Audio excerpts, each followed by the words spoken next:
I grew up in Hawaii, where I started my whole life as a surfer. I think the 1950s and 60s was a great place and a great time, and the North Shore was where the waves were bigger, better, more challenging.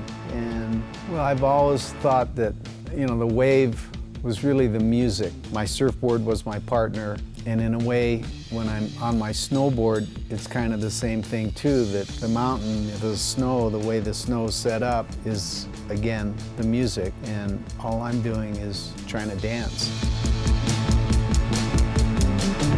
Yeah, a lot of surfers have said, snowboarding's great, but you can't get in the tube, and I kind of disagree. Getting air on a snowboard is in some ways similar. That, to me, is every bit as exciting and radical as riding a tube. It's just different.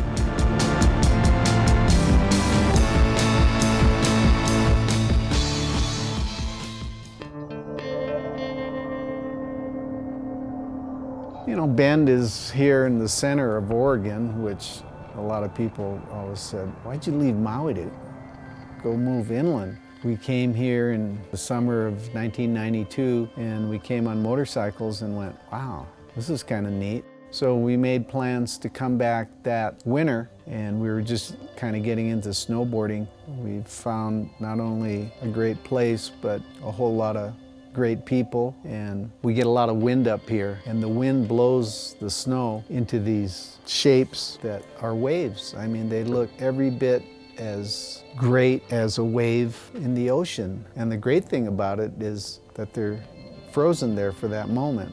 So Mount Bachelor is a hell of a surf spot.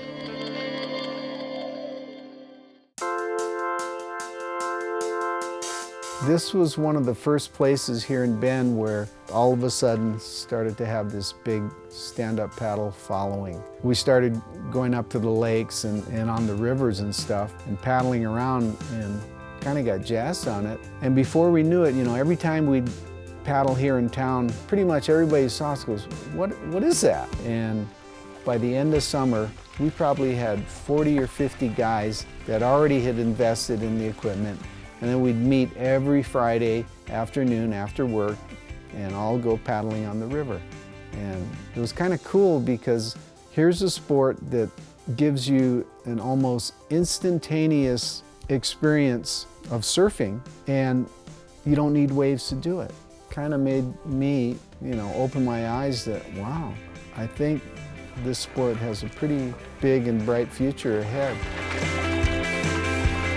Just the nature of surfing or snowboarding, to do it with any degree of success, you have to be totally present. You have to be in that moment. And I think one of the side effects of coming to Bend that really paid off for me was suddenly I had all this time where I wasn't waking up in the morning and looking for the waves. So I turned all that energy into my yoga practice, and it's become really the foundation of my life, equally as much as surfing.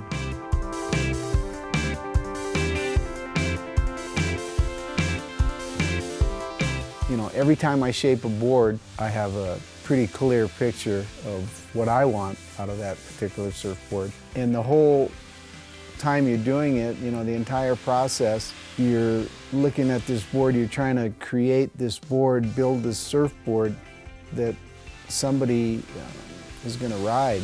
In the end, you look at what you've done and feel kind of good.